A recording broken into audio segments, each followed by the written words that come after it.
Hi, today we are going to have a look onto the topic full wave rectifiers. We have already discussed what is a rectifier. It is a device used to convert AC signal to a DC signal. For the rectification purpose, we are using diodes because of the reason that the diodes are having unidirectional property. That means diode allows current to pass through in only one direction. Coming to the topic, full wave rectifiers. There are two types of full wave rectifiers. One which uses a center tapped transformer in it, and the second one, it is a bridge configuration. That means it's the bridge arrangement of diodes. First, we are going to discuss the center tap type of full wave rectifier. This is the diagram of a center tapped full wave rectifier. This is the input side where we are having the AC signal, and at this point we will be collecting the DC output. Here we have two diodes, D1 and D2. So we are having the AC signal here. First, we are going to consider that this positive side of the signal is coming. At this condition, the secondary of the transformer will have positive at this side and negative at this side. As this is a center tap transformer, we can define the polarity over this point as negative, and here it will be positive. The positive terminal of the D1 diode is placed here. So this will be facing the positive side of the signal. But at the same time, the positive terminal of diode D2 will be facing the negative part of the signal. We know diodes will be accepting currents only in the forward direction. That means as we are having a negative signal over here, this positive side of the diode will surely reject this negative part of the signal. So the only path that the current finds to flow will be through this D1 diode. Let's have a look how the current will flow through this. We'll draw it from positive to negative. So this will start from here. It can flow through this diode. While reaching this point, current will be finding two paths for flowing. But the problem with this path is that it is connected to the negative side of the diode D2. As we are now considering the positive side of the signal, the positive signal cannot flow through this path. So the only option for this current will be to move forward through this path. Then passes through the output terminal, and finally it will complete this closed path. So this will be the path of the current during this positive side of the signal. So at the input side, we were having an AC signal. Diode D1 is managing this portion of the signal. So this signal is passed to the output section with the help of D1 diode. Now we are going to discuss the condition the negative part of the signal is entering. At this condition, the secondary of the transformer automatically reverses its polarity. That means here it will now become positive, here it will be negative, this will be positive, and here it will be negative. As here this is negative, the positive terminal will surely oppose the signal. But the D2 diode will accept this positive signal. So the current flow at this condition will be from here. It passes through the diode, and the next path is through this position. As this is a positive signal, it cannot go into the negative part of the diode, so it will surely move on to the lower terminal. And finally, the path is completed by reaching the transformer secondary. So for an AC signal, the positive cycle will occupy this path and the negative side will be following this path. And the same process is being repeated for the rest of the cycles. That means for the positive sides, diode D1 will be active, and for the negative sides, diode D2 will be active. So diode D2 will be conducting this part of the signal. For the negative side also, the signal is being passed in the same direction as before. So this portion of the signal will be seen in the output terminal as the same direction as before. The output of the full wave rectifier can be represented like this. This will be the input AC signal. Diode 1 will be conducting the positive side of the signal, and diode D2 will be conducting the negative part of the signal. At the load resistor RL, we will be obtaining the combined output like this. This portion is through D1 and this is obtained from D2 section. This output will be repeated for the rest of the cycles also. Let's move on to the mathematical analysis of full wave rectifier. Here we are representing the current. The instantaneous value of the current can be represented as Im sin omega t. Im represents the maximum value or the peak value of the signal. In this case, the value at this point should be considered as Im or Vm. Omega t is varied from 0 to 2 pi. Similarly, the output can be represented as from 0 to pi we are having a sinusoidal type waveform. So it can be represented as Im sin omega t for the period 0 to pi. And for the section pi to 2 pi, we are having 0 as output. So the current through D1 diode can be represented like this. It is having some value over the period 0 to pi, and after that from pi to 2 pi it is 0. Likewise, we can represent the current through D2 diode as 0 for the period 0 to pi, and it is having value for the period pi to 2 pi. And the combined output can be represented as I is equal to Im sin omega t for the period 0 to pi, and again the same condition is repeated for pi to 2 pi. That means it is also Im sin omega t for the period pi to 2 pi. So for every interval of time, the value of the half cycle is being repeated. As done earlier with the half wave rectifier, we are now going to calculate the average value of the signal. It is also termed as DC output current. So in order to find the average value, we are taking the instantaneous value. Then we will find the sum of the current over the interval 0 to 2 pi. And for calculating average, we are dividing it by 2 pi.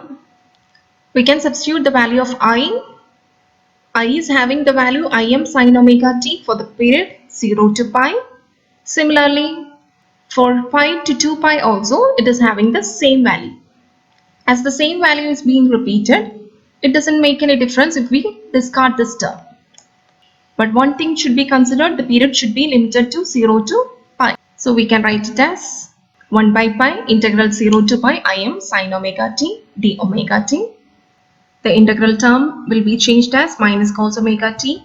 We are applying the limits and we will be getting the answer as 2 Im by pi. As the DC output current is represented as 2 Im by pi, we can write the DC output voltage as 2 Vm by pi. Another important term is root mean square value. RMS value represents the effective value of the signal. It is calculated as, we'll be taking the squares, then we'll be calculating the mean, and finally we'll be taking the root. We are taking the square of the instantaneous values, and for taking the mean, we'll be taking the integral of the signal for the interval 0 to pi, and then we'll divide it by pi.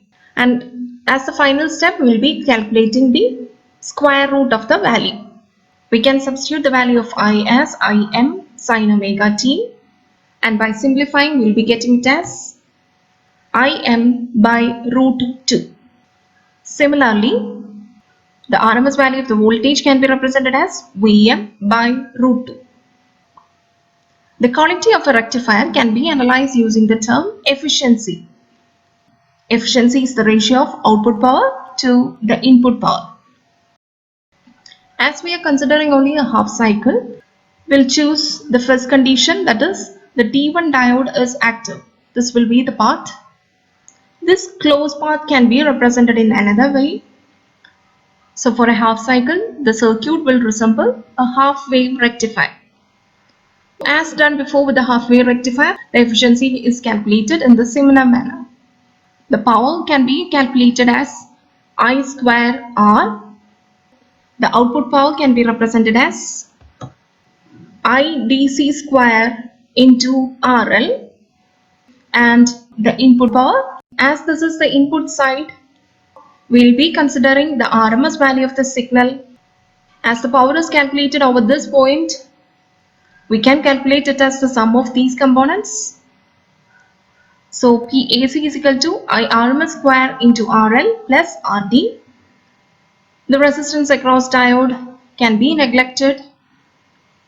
So the PAC value will be IRMS square into RL. We can substitute these two values in this equation. By substituting, we'll be obtaining it as IDC square by IRMS square. We know IDC is equal to 2 Im by pi and IRMS is equal to Im by root 2.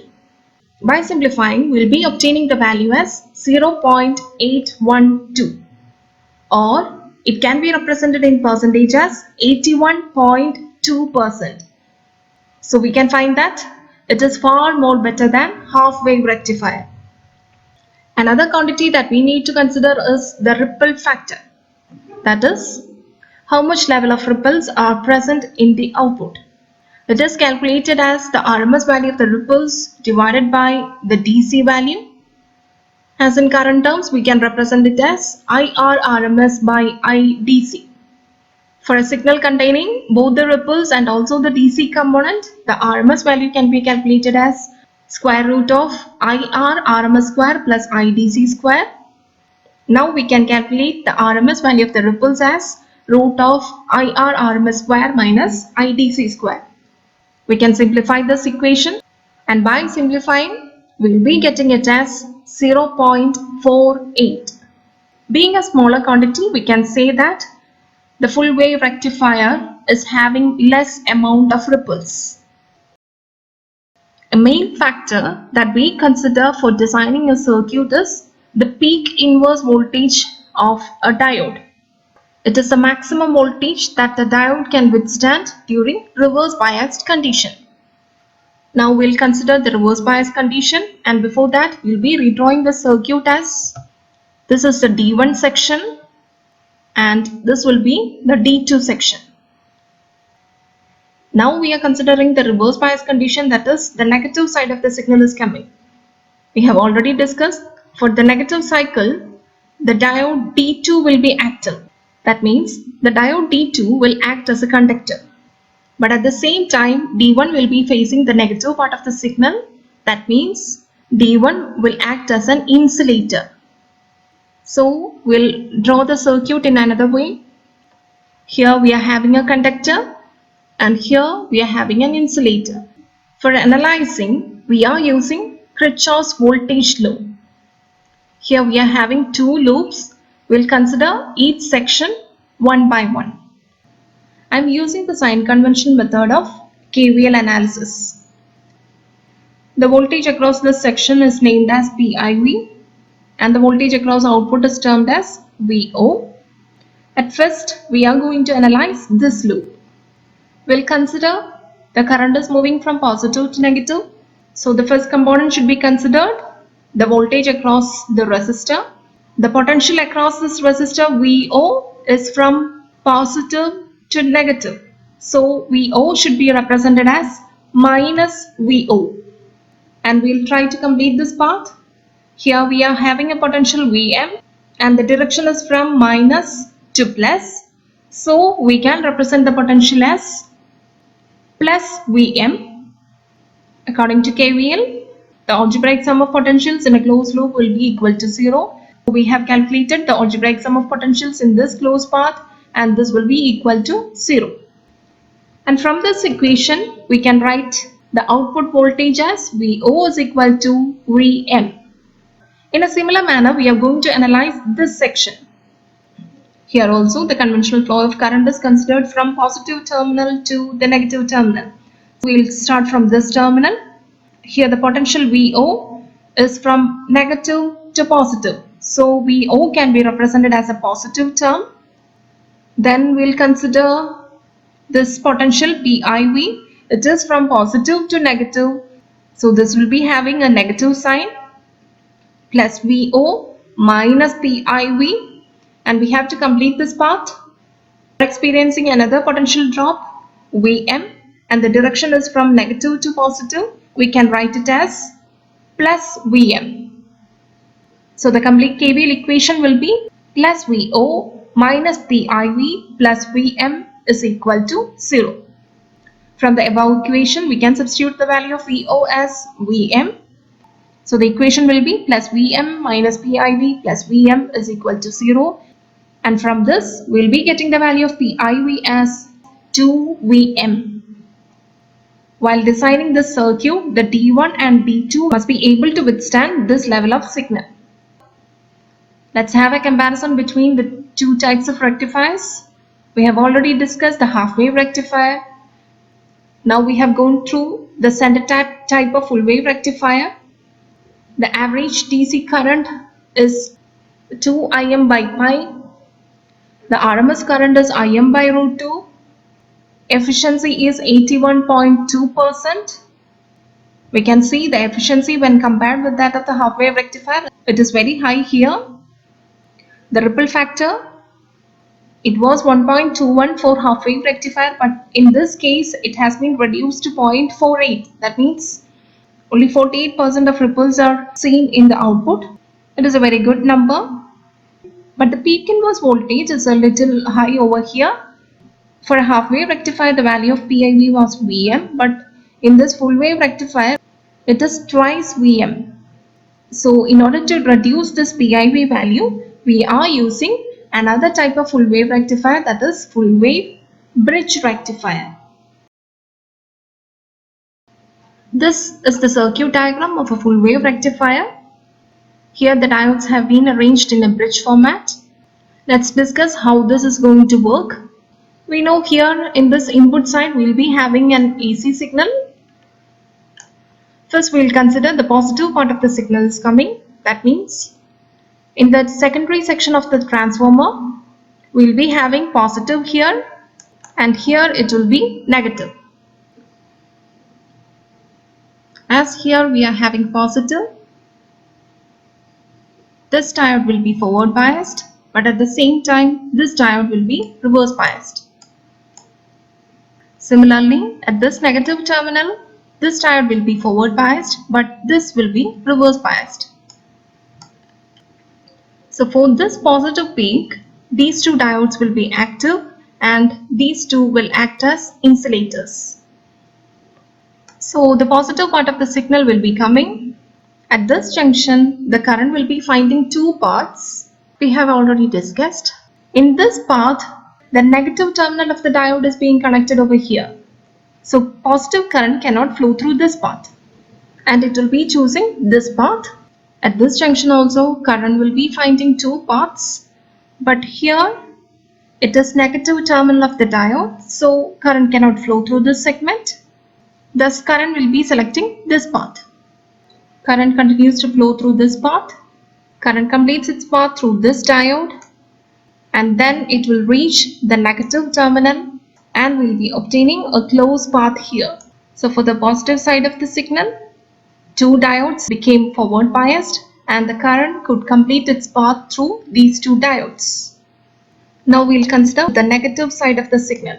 So the polarity at the secondary of the transformer will also get reversed. Here it will become positive and this terminal will be negative.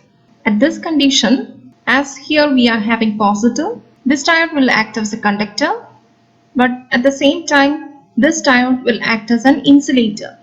Similarly, with this negative terminal, this diode will act as a conductor, but this will be an insulator. Now we'll consider the current flow at this condition. The positive current passes through this diode. It cannot flow through this branch. It will be taking this path, passes through the load resistor. At this point, this will be the possible path. Now it can complete the path. For the negative cycle, this will be the complete path. Starting from here, it passed through this diode, reached the load terminal, and completed its path through this diode.